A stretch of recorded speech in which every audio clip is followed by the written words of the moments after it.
बारिश के मौसम में हर कोई खुश हो जाता है। कोई बाहर घूमने निकल पड़ता है तो कहीं चाय पकौड़ों की तैयारियां होने लगती है। लेकिन हर किसी के लिए बारिश मजा नहीं होती। कुछ ऐसे भी लोग हैं जिनके लिए जाने अनजाने यही बारिश सजा बन जाती है। ऐसे ही लोगों की कहानी आज हम आपको सुनाएंगे। उनके दर्द और उनकी तकलीफों के बारे में हम बताएंगे, जिनकी वजह है शहरी सरकार के आंख और कान बंद करके बैठ जाना।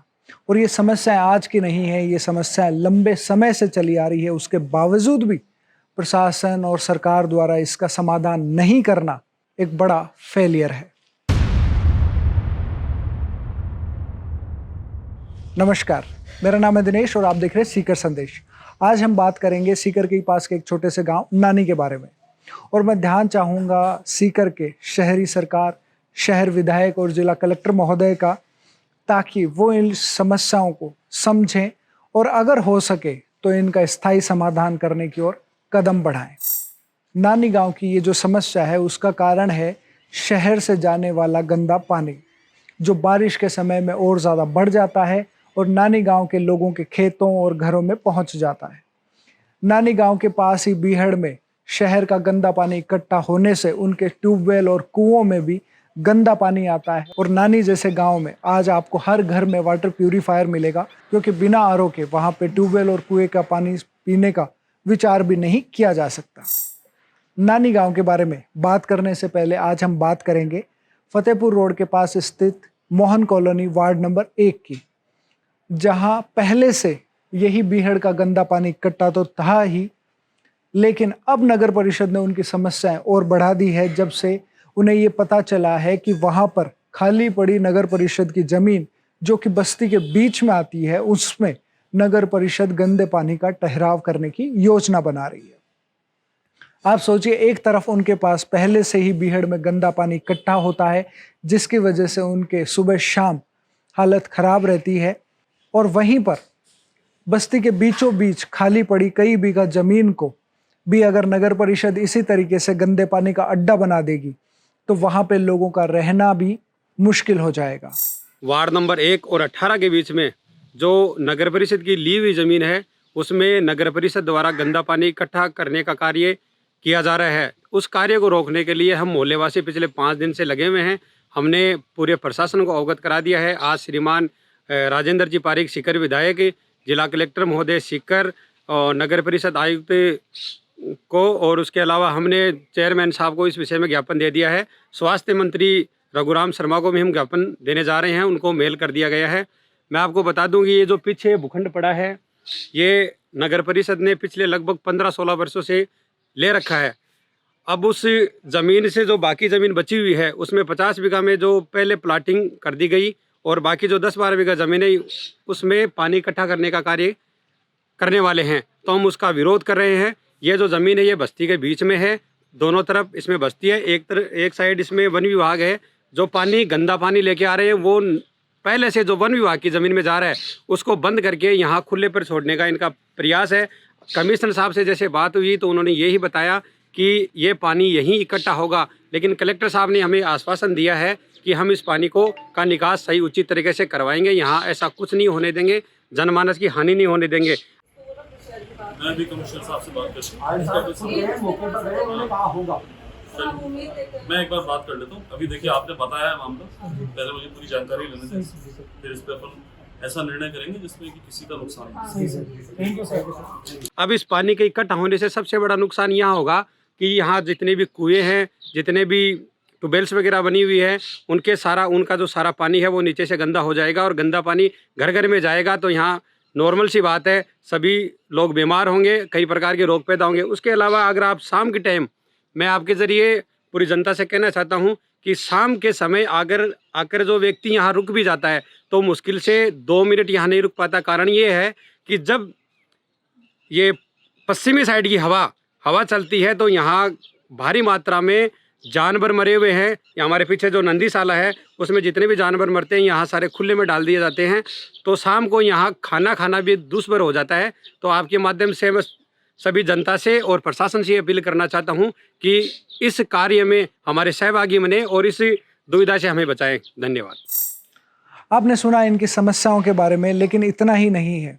समस्याएं तब बढ़ जाती है जब आप सक्षम अधिकारियों से शिकायत करते हैं, अपनी समस्या उन्हें बताते हैं और वो आपके समाधान को तैयार नहीं होते हैं। ऐसा ही कुछ हुआ मोहन कॉलोनी के लोगों के साथ भी।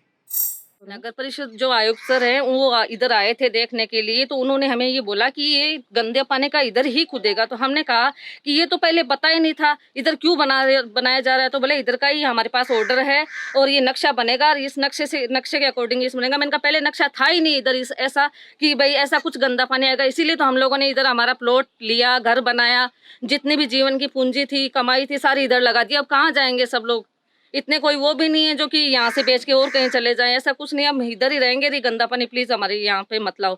तो बोले ये तो जो होना है वो होएगा, ऐसा उन्होंने जवाब दिया। सर एक चीज आप ला रहे हो ना तो उसके साथ अच्छा लाओ ताकि हम आपका स्वागत करें। अच्छा क्या लाएं? उसके ऊपर बहुत कुछ बन सकता है।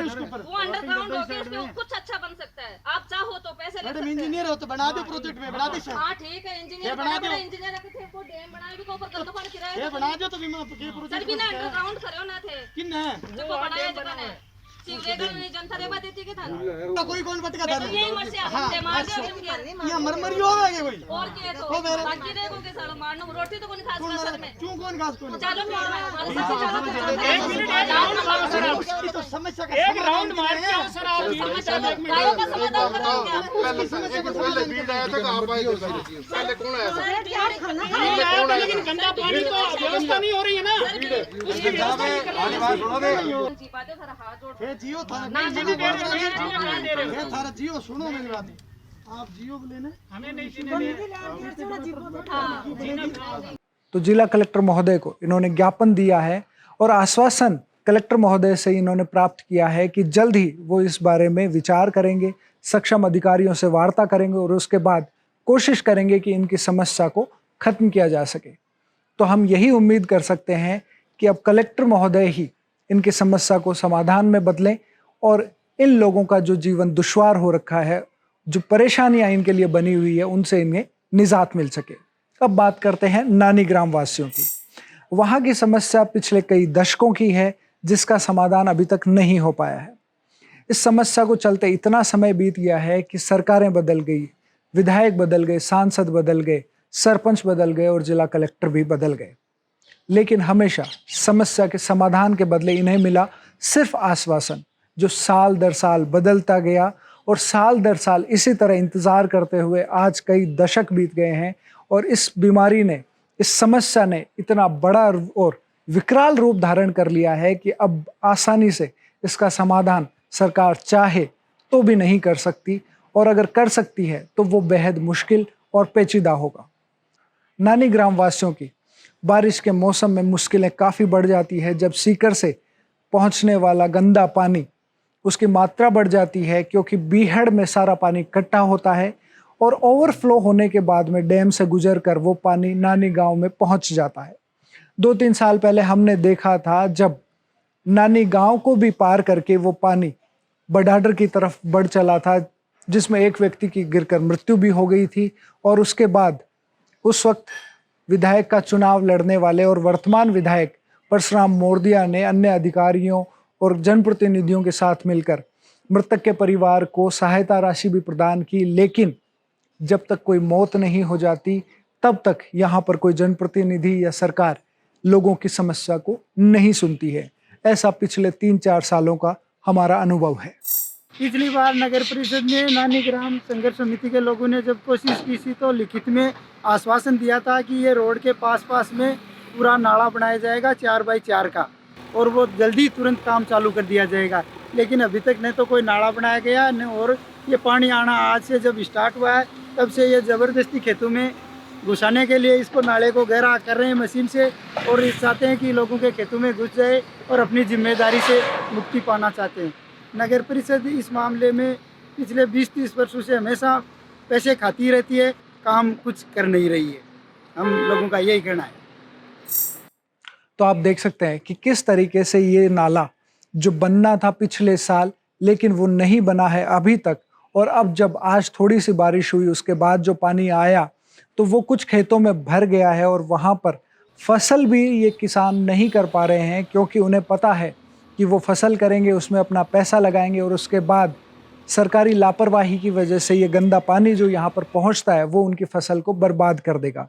इसलिए कई बीघा जमीन बिना फसल किए ही यहाँ पर रहती है और ये सब सरकारी लापरवाही और प्रशासनिक अनदेखी की वजह से होता है।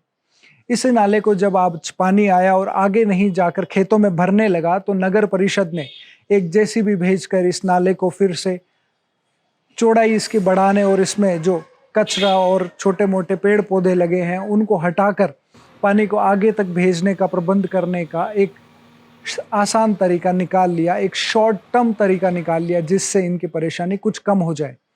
लेकिन अभी तो मानसून आया भी नहीं है। उस दिन क्या होगा जब मानसून होगा और भारी बारिश होगी, तब नगर परिषद का ये जेसीबी से खड्डा खोदना काफ़ी नहीं होगा। कई लोगों को यहाँ पे परेशानियाँ लंबे समय से बनी रही थी। यहाँ पर इस पानी की वजह से लोग बीमार भी होते हैं। उनके कुओं और ट्यूबवेलों का पानी भी दूषित हो गया है। फसल और पशुओं का नुकसान भी उनके यहाँ पर होता है और ये समस्याओं को हर अधिकारी के सामने रखा जाता है। हर विधायक, चेयरमैन और नगर परिषद के कमिश्नर, उन सभी के सामने रखा जाता है, लेकिन कोई स्थायी समाधान आज तक नहीं निकल पाया है। उम्मीद करते हैं आने वाले समय में कोई स्थायी समाधान इसका किसी दिन होगा, जब सक्षम लोग कोशिश करेंगे और इस समस्या को समाधान की ओर लेकर जाएंगे। तब तक हम सिर्फ अपनी कोशिश कर सकते हैं और प्रशासन के दरवाजे बार बार खटखटा सकते हैं ताकि उन्हें इन लोगों की समस्याएं समझ में आए और उनका स्थायी समाधान करने की ओर ये अपनी कोशिश को शुरू करें। बहुत बहुत धन्यवाद।